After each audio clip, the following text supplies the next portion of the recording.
Betul sih, kita harus semua karena memang hukum alam semesta ini nggak diajarkan di sekolah ya, kita dapat, tapi justru inilah yang sangat merubah realitas kehidupan kita dan sangat ada hubungannya erat sekali. Contoh, waktu saya kondisi jatuh, ketika saya diajarkan salah satunya hukum irama. Karena ada hukum oneness, ada hukum keseimbangan, terus ada hukum tarik-menarik, sebab akibat, ada banyak 12. Nah, salah satu yang membuat saya naik kembali bersemangat adalah hukum irama yang ketika dijelaskan bahwa alam semesta ini punya irama, Mas Indra. Ada pagi, ada malam, ya kan? Ada musim, semua ada iramanya semua. Nah, ternyata di kehidupan juga sama.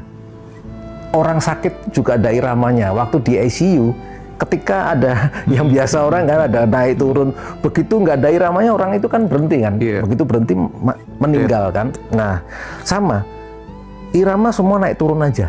Ini yang waktu itu saya pahami. Naik turun, ada juga kehidupan naik, ada kehidupan turun. Nah, saat saya diturun, ada dua cara pandang. Saya mau tetap stay di situ, yang saya dulu nggak ngerti. Tapi ketika pemahaman saya naik, saya mulai sadar, oh saya sedang mau mulai naik lagi nih. Karena hukumnya cuma begini. Makanya orang yang di atas juga harus hati-hati. Dia juga akan satu saat akan bisa naik turun kan. Nah, waktu saya lihat, saya ini minus nih. Oh, saya dipersiapkan mau naik. Tinggal caranya saya belajar gimana saya naik lagi. Nah, saya waktu itu mulai tahu vibrasi kan. Ketika kamu dalam kondisi tidak baik, kamu cuma ada dua pilihan. Mau tetap di kondisi vibrasi itu, atau tetap melawan arus. Tapi situasinya nggak berubah nih. Masih nih, kondisi saya sulit. Tapi saya mau tetap sedih, atau tetap saya happy, berserah. Itu yang waktu saya ketahuin di awalnya. Jadi saya pilih yang kedua. Kondisi mungkin saat itu nggak berubah, tapi respon saya sudah berubah melihat peristiwa ini. Oke. Kok bisa nggak di-share ke teman-teman Ngaji Roso gitu, Pak? Gimana sih proses kejatuhannya itu gitu? Dalam hal apa dan seberapa menderita dan bagaimana secara konkret pelan-pelan melampaui penderitaan itu hingga kemudian sekarang bisa naik lagi secara level kemakmuran dan bisa take off lagi gitu. Itu selain kemudian mengubah responnya dulu, karena katanya kan awareness before change gitu kan. Jadi kesadarannya dulu yang berubah, baru kemudian terjadi perubahan gitu. Supaya kemudian bisa menjadi inspirasi gitu buat teman-teman yang sedang berada di titik terbawah gitu. Iya. Jadi waktu yang tadi di awal saya pengusaha backgroundnya ya. Saya pernah sampai harus tagihan itu waktu tahun 2003 itu sampai jumlahnya miliaran. Itu di saat itu uangnya besar sekali. Nah, bayangin dengan saya punya yang bisnis yang cukup bagus, tiba-tiba beli susu aja nggak enak. Itu bisa dirasakan ya, anak saya masih umur kecil waktu itu, saya masih inget yang punya mobil, tiba-tiba saya bawa naik motor 2 tahun, kehujanan lagi, itu peristiwa yang emosinya saya udah hilang, tapi peristiwanya nggak bisa hilang. Nah, sampai titik ketemu, saya ditekan banyak orang. Nah, kuncinya adalah yang aneh, yang ketika saya kilas balik, kenapa tiba-tiba bisa prosesnya cepat di luar logika. Saya berpikirnya nggak pakai logika lagi. Yang tadi itu saya bilang sama teman saya, kamu punya dua pilihan. Di saat ini kamu tetap bersedih boleh, atau mau balikan nih, walaupun kondisinya masih sama nih, kita juga nggak tahu kapan kamu bisa naik. Karena saya disadarkan, waktu kamu tahu Pak Bambang bangkrut, tahu tanggalnya kapan nggak tahu. Waktu kamu naik, kamu tahu nggak tahu juga. Terus ngapain kamu stres? Nah, itu yang mulai, oh iya juga ya. Sekarang kamu punya dua pilihan, kamu mau tetap stres, nggak bisa ngapa-ngapain, atau kamu balik nih. Masalahnya mungkin belum hilang, tapi kamu balik berserah, happy, kamu pancarin gelombangnya itu mungkin 50% bisa tercover. Nah, waktu saya mulai balik ini tuh kayak orang gila. Jadi, kamu susah kok, kamu nyanyi-nyanyi seperti ini, happy. Ya itu yang saya lakukan. Hanya orang-orang dekat yang istri saya mungkin tahu, happy aja deh, nggak usah pikirin. Mungkin orang-orang dulu kan begitu ya, sudah tahu caranya, tapi karena cara menerangkannya nggak ngerti, jadi nggak paham, akhirnya balik lagi ke stres. Saya lawan itu. Ya sebenarnya nyesek juga ya. Sakit tetap sakit, nggak mungkin. Ketakutan ada, tapi waktu takut itu timbul saya lawan lagi. Iya, iya. Daripada saya besok juga nggak ngerti apa yang harus saya lakukan, yang saya lakukan saat ini hanya happy, lakukan itu saya lepaskan. Jadi ketika kemudian muncul ketakutan, muncul kecemasan karena realitas yang diinginkan tidak sesuai dengan fakta gitu ya, harapannya nggak sesuai dengan fakta gitu, maka langsung cancel, replace dengan sesuatu hal yang lebih membangun gitu ya, konstruktif gitu ya. Oke. Itu dulu cara-caranya agak lama, Mas Indra, tapi sekarang saya lebih punya cara yang lebih cepat lagi. Apa tuh? Jadi benar-benar mindfulness ternyata. Kalau dulu ganti dengan situasi yang ini kan, sekarang benar-benar hilang. Maksudnya benar-benar dihilangkan semua, berdiam dulu 5-10 menit, diem 5-10 menit, dilatih terus supaya kondisi vibrasinya lebih cepat. Ya karena kan ketika kemudian kita stay di situ kan paling tidak itu kan hanya ilusi-ilusi pikiran aja sebenarnya kan, ketakutan-ketakutan itu. Betul. Dan itu saat kemudian kita mindfulness, kesadaran kan mengambil alih dari yang tadinya dibajak oleh pikiran, kita kembali ke tubuh lagi, dan di situ nggak ada masalah apa-apa gitu kan. Iya. Tapi aku pengen kembali ke soal yang tadi, hukum semesta tadi Pak. Adik-adik kita yang masih SMA, SMP, kemudian kuliah, yang itu kemudian nanti bakal melunasi penderitaan orang tuanya, bahkan di situ kemudian nanti nasib bangsa ini juga dititipkan ke pundak-pundak mereka gitu. Apa sih 1, 2, 3 hukum semesta yang wajib dipelajari mulai saat ini untuk ketika kemudian paham ketiga hukum semesta ini, itu nanti bisa menjadi apa ya bahasanya ya, tongkat untuk membelah gelapnya samudera kehidupan gitu. Gimana tuh?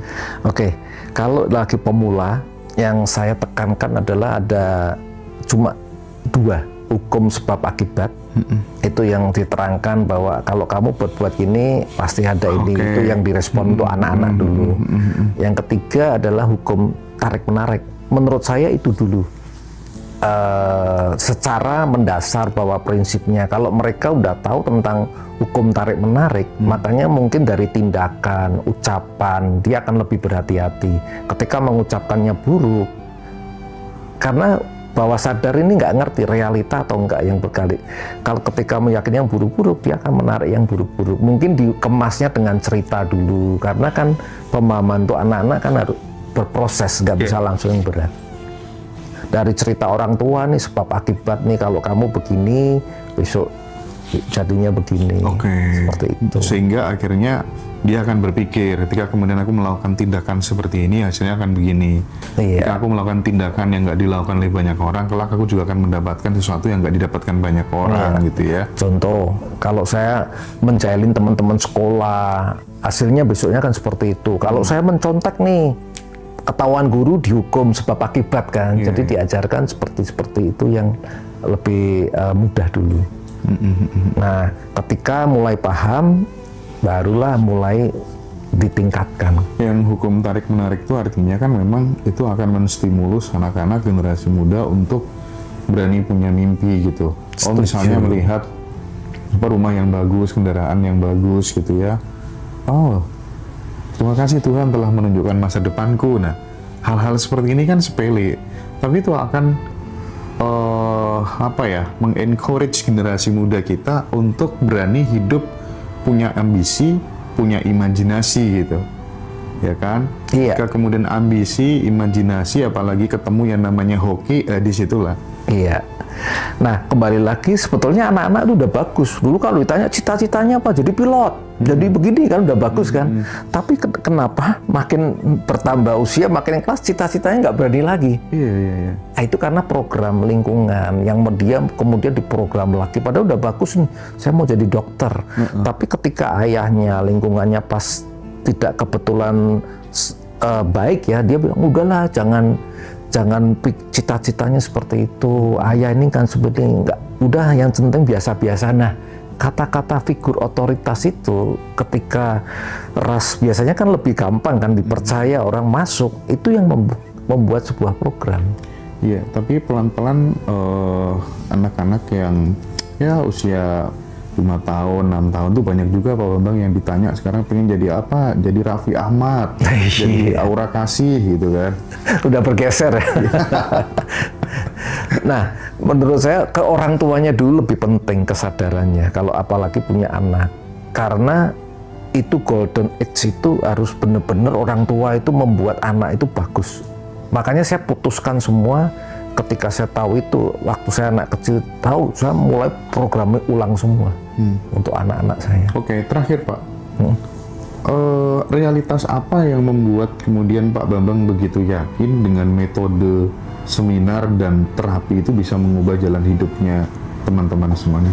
Oh, terima kasih Mas Indra. Karena saya berkutat dari pengalaman sendiri, saya belajar dari tahun mulai mendalami 2010, kemudian memberi seminar. Nah, makin kesini kan saya makin banyak tahu tools modalitas apa yang banyak membuat orang itu berubah. Nah, akhirnya ketika saya ketemu teman saya lagi bicara tentang kesadaran, kebetulan teman saya ini sukses ya, teman tiba-tiba booming, yang dari nggak ada apa-apa boomingnya gila-gilaan juga, yang mendukung saya juga saat ini membuat satu konsep membantu banyak orang.